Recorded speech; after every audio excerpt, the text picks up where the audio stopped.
berpikir. Banyak orang menjadikan tahajud, sholat malam itu media untuk hajatnya. Dan kalau nggak kesampaian ini mutung. Nyalahkan kiainya ijazah ramanti. Macam. Daripada ngono ora usah apa? Tahajud turu ya. Dan jenis kayak ini tuh banyak. Makanya ulama kayak saya itu seenake dhewe itu ya jarang. Saya sering didolani muhibbin terus bilang, Gus saya doakan gini-gini saya mau nyalon bupati atau saya gini. Saya bilang gak waduh orang dongo nak ramanti darani ulama dongane ramanti. Nak mandi kamu jadi bupati tetap nganggep karena beli. Sopo sing ora roh bupati saya juga beli. Ribet kan? Ketika mereka jadi ngunsurkan doa kamu apa karena kemarin beli? Yang beli maksudnya nggak beli nggak usah tersinggung. Jadi ribet ngadepin. Nggak artinya gini loh, boyo doa itu jangan dipakai begitu. Kalau minta nasihat, tak nasihati jadi bupati yang baik, gubernur yang kalau minta doa itu resikonya. Akhirnya gigi kalau diminta itu aja.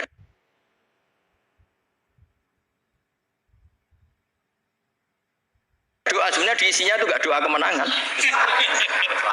Itu mau selamat gitu. Karena ribet. Makanya Islam itu doa itu setelah iman. Aturan iman benar baru doa. Aturan iman benar termasuk Allah itu yaf'alu ma yasha, boleh melakukan yang dikehendaki. Allah enggak boleh terdikte oleh doa kita, enggak boleh. Ya saya ulang lagi ya, madzhab Hasan Asyadzili ini khas kita. Jadi la ilaha illallah itu didahulukan sebelum istighfar. Tapi kebalikannya madzhab Imam Sanusi itu dibalik. La ilaha illallah itu kalimat yang sakral.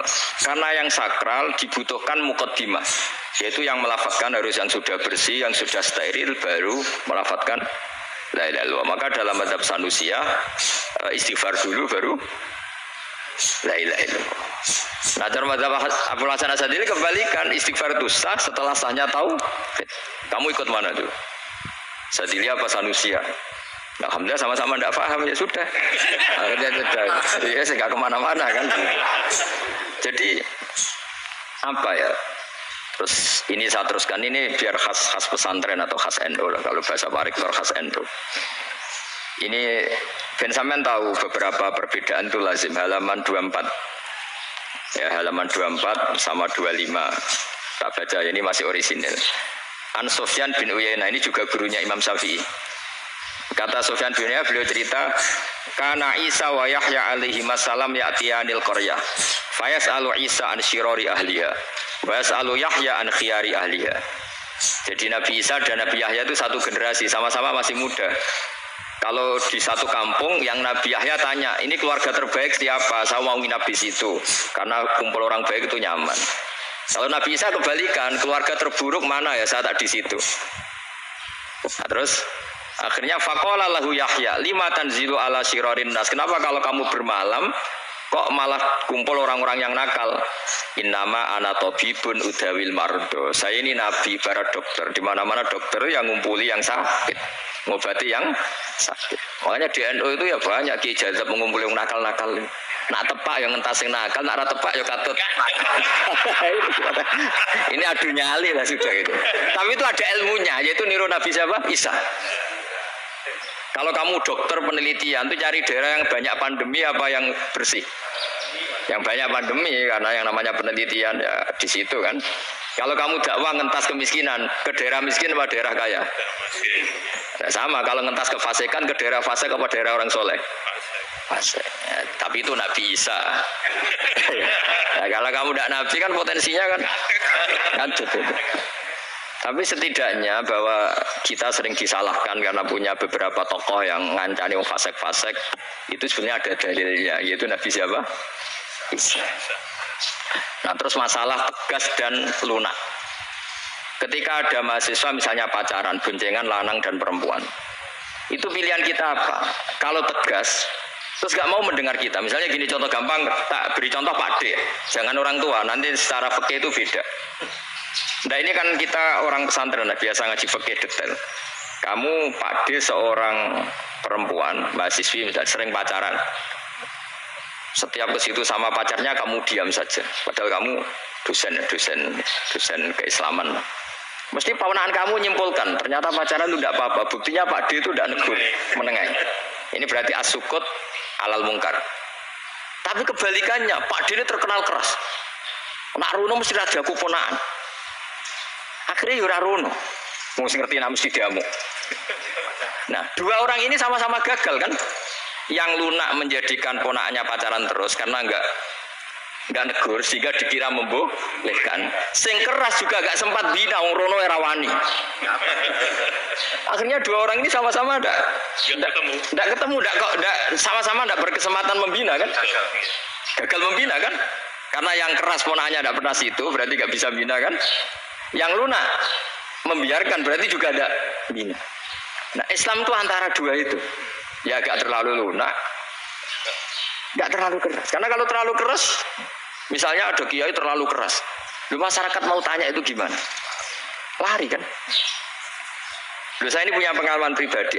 Saya ini kan kecelok orang alim. Itu kalau pernah ya saya itu berusaha ya pokoknya ya umumnya orang alim lah. Tenang, terus anteng, nggak gejlok-gejlokan. Itu nggak ada yang tanya. Saya mimpi ketemu beberapa ulama itu disalahkan. Terus umat saya kalau mau tanya itu ke siapa? Wong alim wis wibawa, meneng tambah banget wibawanya. Kalau Quran sering gejlok rektor macam-macam. Terus wong wanita kok saya biasa ke pasar pandangan dicegot orang. Gus, putri saya itu sering keluar darah tapi melebihi batas haid gini-gini. Kalau badhe sowan jenengan, gak usah sowan ning kene mbek ngadeg-ngadegan. Terus tanya, yang haid berapa hari, Gus? Ya soal rudat ilal adat sebelum dia punya penyakit istighadah itu berapa? 6 hari ya sudah, kembali 6 hari lainnya mustahadah, tetap sholat tetap normal. Tapi kalau sawi bawa mau pasar go tasbih dulu. Iku mesti wong salaman njaluk donga yakin. Tapi baru kayak rodo uraan ketemu wong-wong, coba pening di, maaf pening di. Gus beneran Gus ketemu jenengan kula wingi badhe tua kok. Ini tanya. Jadi uraanku itu amdan. Enggak sampean asli. Ini uraan. Karena ada uraan lah tetap tidak wibawa kan. Jadi baru kayak uraan itu ya banyak. Saya itu kalau ngantor di Jogja itu banyak orang yang tanya. Ya biasa tanya macam-macam. Karena saya uraan. Ke pasar ya orang, bahkan di bis sering ketemu orang, wah beneran Gus kalau badhe sowan jenengan badhe tanya ini. Ya sudah di sini aja. Jadi semua itu diilmoni. Nah, Nabi itu punya sisi yang dua-duanya jalan. Memang beliau luar biasa, dipilih Allah yang luar biasa. Nabi ketika wibawa itu banyak sahabat yang bahkan mengenali wajahnya aja tidak bisa. Ka'anna ala ru'usihim at-tayr. Bayangannya seakan-akan di kepalanya itu ada burung yang takut saking antengnya. Tapi Nabi sekali mengeluarkan job, sekali santai, itu sahabat tanya itu sampai yang nggak pantas ditanyakan. Nabi saya tadi kumpul istri saya, tapi tidak inzal itu wajib mandi ndak. Aro'aita law anna ahadana ya'ti imra'atahu wa lam yunzil. Itu yang ditanyakan. Nabi mun kumpul ibu sakit inzal sepundi. Guys, betul lagi. Terus ya ada yang tanya macam-macam. Ini saking ada sahabat dipanggil Nabi tambah lari, dipanggil lagi tambah lari. Pas jenengan nyeluk, pas kalau kumpul bojo kula. Lah kula kuwatir jenengan orang suci, saya belum mandi, makanya saya lari. Nabi ngendikan innamal mu'min thahir, ya nak masalah ketemu kiai ra apa-apa ijek junub. Sementing kok nak salat ya adus sih. Tapi Nabi sekali pakai mazahirul jalal, tapi pakai wibawanya, itu orang enggak berani ngomong. Tapi sekali Nabi rileks, itu orang bisa tanya apa saja, termasuk halal yang enggak pantas. Ada sahabat itu tanya lucu, tanya Maimunah. Maimunah itu ya cantik tapi sudah agak tua lah. Maimunah, ya umal mukminin, hukumnya ngambung bojo pas Ramadan ubi. Wah gak roh aku, gak tahu diambung kan Nabi pas Ramadan. Tanya Saudawa malah orang-orang diambung, kalau Sauda itu kan wis tua itu. Lucunya istrinya dia jawab, tanya Aisyah yang mungkin Nabi, ya yang mungkin tanya Aisyah. Itu yang usul ya istrinya Nabi Maimunah. Selalu Aisyah, tanya Mbak Aisyah. Ya Amirul ya umal mukminin gini-gini. Aisyah yang cantik masih perawan kan. Qabbalani Rasulullah bahwa oh Nabi biasa ngambung-ngambung pas Ramadan dan beliau tetap puasa. Akhirnya pakai ngarang kan wa takbil fi Ramadan wa tublah la tubtilu shauma ngambung ora. Iku udah biasa di sini. Ya nasi bojone ayo. Nah ini artinya seasik itu. Jadi Jadi garwane Nabi sing ngrasa wis rodok tuwa. Wah, aku ora tau. Kok Raisa. Serilek itu dulu itu. Maksudnya orang Islam pertentangan itu. Makanya dia balik semua ini bedanya orang pesantren sama orang kampus. Kalau orang kampus mau cerita agama itu rahmatan lil alamin, tapi nyontokno rileke ora iso. Agama itu rilek, tapi nyontokno rileke ora iso. Mergo ya rapati ngaji. Contohnya ora iso, tapi mau gawe kaidah bahwa Islam itu rahmatan. Jadi Nabi itu lah, Allah juga gitu. Allah itu kalau sudah memperlihatkan madzahirul jalal, itu mbok malaikat Jibril rawan. Ketika Allah dengan madzahirul jalal. Tapi kalau Allah dengan madzahirul jamal, madzahirul apa? Jamal. Iku yo gojo-gojo kan sampai makhluke yo gojo.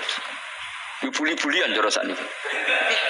Ya sampean delok ning hadis syafaat itu, akhiru man dakhalal jannah atau akhiru man kharaja minan nar, itu di beberapa judul.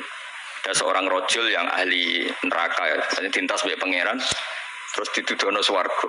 Gusti, swarga sengiler tok ora wong wayu ora wis ngiler tok.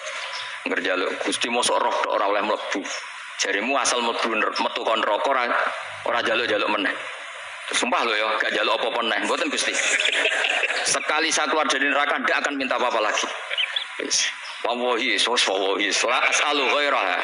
Mesti ghairah khuslah, ghairah tilkal khuslah. Ya niku selain keluar dari neraka saya tidak akan minta lagi. Didono swarga wong kekelon seruwipet kan. Wong bojone elek kan dendam dadi ning swarga. Swarga wis macam-macam. Gusti mosok roh tok. Ora oleh mlebu jarine ra janji ra njaluk meneh. Akhire ya wis didelokno neraka. Jadi pangeran jawabe gampang didelokno neraka. Roh neraka begitu menyakitkan, begitu ngeri. Sudah Gusti saya tidak minta surga, sementing enggak masuk neraka. Rabbana srif anna adzab jahannam. Setelah lama itu diadepno swarga nek mlebu swarga, terus diadepno neraka. Akhirnya ya sudah. Saiki mlebu swarga gak apa-apa. Iku jawabe lucu. Atas tazib jenengan nyek kula. Wong karwan ra di swarga kok mlebu swarga. Terus akhirnya mlebu swarga kan, mlebu swarga tamanna, sangen-angen sing mbok jaluk apa? Orang angan-angan yang indah-indah, laka, wa asrotu amsal, ya siku tak turuti, wa asrotu amsalih, lan lipatan ke 10. Jawab wong lanang lucu, atas tazi ubi wa antarobul alamin. Jenengan pangeran kok ngenyekan. Maksudnya wis karuan aku ora pantes. Terus dari pangeran, la astazi ubika, walakinni alama asya'u qadir. Aku gak ngenyek kowe, pancen aku pangeran. Nuruti kowe iku iso. Jadi Allah sendiri ketika dengan madzahirul jamal, itu malaikat ya ono sing wani bantah. Masyhur itu kan malaikat sing bantah pangeran atas alufia mayusidu fiya wasfikut. Karena Allah dengan madzahirul jamal. Sing paling masyhur Nabi Musa. Nabi Musa itu ketika Nabi Mi'raj. Nabi Mi'raj itu beliau kira-kira di langit keempat lah yang masyhur atau kelima. Melangkahi. Nabi Musa menangis, ya Rabbi ini apa-apaan? Orang sing ja'a ba'di kemudian melangkahi makom saya ini apa-apaan? Dan Nabi Muhammad kan apapun hebatnya kan junior. Kok melangkahi makom saya ini apa-apaan? Enggak fair ya? Sampai Nabi Muhammad itu tanya gini sama Jibril. Reaksi Allah gimana ketika melihat Musa seperti itu? Jawab malaikat Jibril lucu. Ya roh hiddatahu. Allah sapal gayane Musa. Biar. Jadi lucu. Ya dibiarin aja sama Allah. Tapi wong jenenge Nabi Musa itu kekasihnya Allah. Tetap berkah bagi kita. Betul. Ketika setelah Mi'raj diwajibkan sholat 50. Gentena Nabi Musa kelihatan nabinya. Sebenarnya Nabi Musa itu sebetulnya loh, gak menguntungkan kita sebetulnya. Tapi yang menguntungkan, sebenarnya tidak niat menguntungkan kita, tapi menguntungkan. Nabi Ibrahim kan di langit ke-6, keren. Konti jong ketemu Allah ngeten-ngeten kira sholat seket. Karena Nabi Ibrahim terkenal Nabi baik, ada bantah. Bareng Nabi Musa. Kenapa celok pangeran? Kalau akan sholat ping seket. Inna umataka la tutiku dalik. Wah, gak kuat umatmu. Serai-rai ke umatmu orang arah kuat seket. Tapi sebenarnya Nabi Musa itu niatnya bukan membela kita. Fa inna ummati la tutiku. Umatku sing gagah-gagah ra iso meneh umatku. Berarti sebetulnya itu masih pakai gengsinya. Wes ngono-ngono lah sementing kita untung. Ya. Sebetulnya dia itu gak terima. Wong umat saya aja yang lebih kuat. Gak kuat apalagi umatmu. Nah terus sebutin irji ila rabbika fas'al takhfif. Itu berarti Allah dengan madzahirul jamal. Sudahlah, datang ke Allah, minta keringanan. Allah itu baik. Minta. Enggak Allah itu keringanan mau 5 tok, jadi 45. Balik Nabi Musa, piro 45, cek ra kuat umat. Wong umatku ora kuat, jadi sebenarnya dia bilang. Umatku ora kuat. Lho cara Nabi Muhammad model wong Malang, yo beda umatku be umatmu. Ribet kan? Itu. Nabi Muhammad kan tidak seperti itu kan, tidak punya akhlak Malang kan, akhlak. Maksudnya akhlaknya mujur itu, akhlak yang baik gitu. Ya akhlak yang mujur, bukan yang Malang gitu. Jadi Nabi ya manut. Tinggal 40 kan, dikurangi lagi 35 sampai 9 kali kan, masyhur itu. Ya kan kalau dikurangi 55 kan berarti turun naik kan 9 kali. Itu setelah 5 itu Nabi Musa aja usut masih ragu. Itu cara Nabi munggah nentek.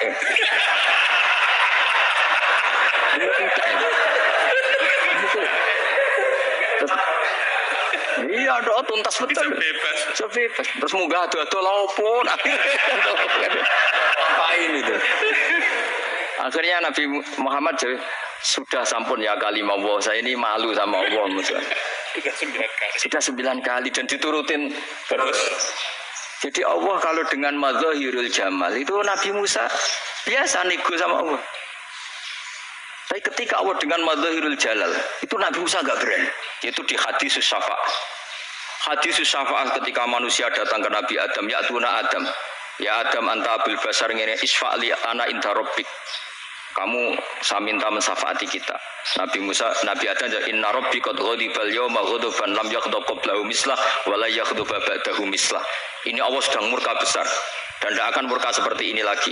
Sudah saya tidak berani, nafsi. Nabi Ibrahim enggak, termasuk Nabi Musa ketika di itu ya enggak berani. Karena Allah dengan madzahirul jalal. Itu Nabi Musa enggak berani. Sudah saya sendiri itu pernah salah.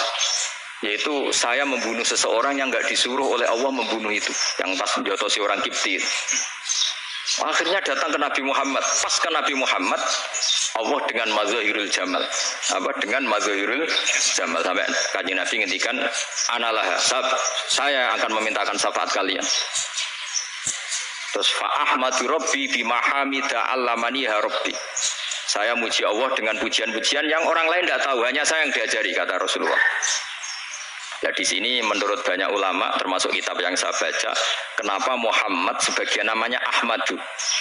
Itu dari afal tafdil Eva Muhammadun Ahmadu min wirihi. Muhammad Rasulullah itu kalau muji Allah di atas cara mujinya Nabi yang lain. Jadi Ahmadu bukan dari fi'il mudhari' lil mutakallim tapi dari afal apa? Tafdil. Fa Muhammadun Ahmadu min wirihi. Bahwa Kanjeng Nabi Muhammad sallallahu alaihi wasallam itu cara mujinya Allah di atas pujian para nabi.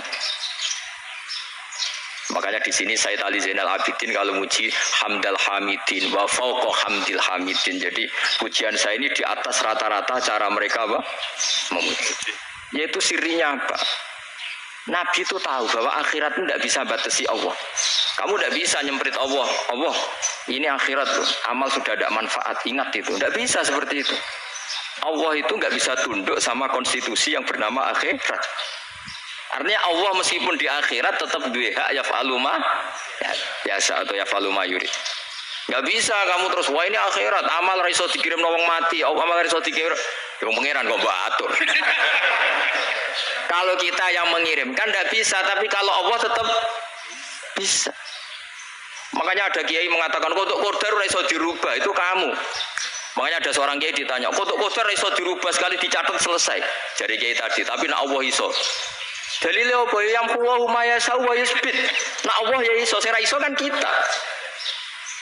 Nah, Nabi itu tahu betul meskipun akhirat itu Allah masih bisa dinego saking baiknya. Akhirnya Nabi sujud, masyhur itu terus, ya Muhammad irfa' ra'sak wasal tuqa wasatu safa. Semat sirahmu angkat, kuwi apa tak turuti. Terus semenjak itu Nabi minta apa? Syafaat.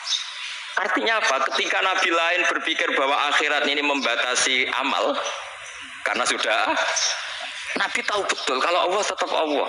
Yang enggak terbatas kekuasaannya, enggak terbatas rahmatnya juga saat di akhir.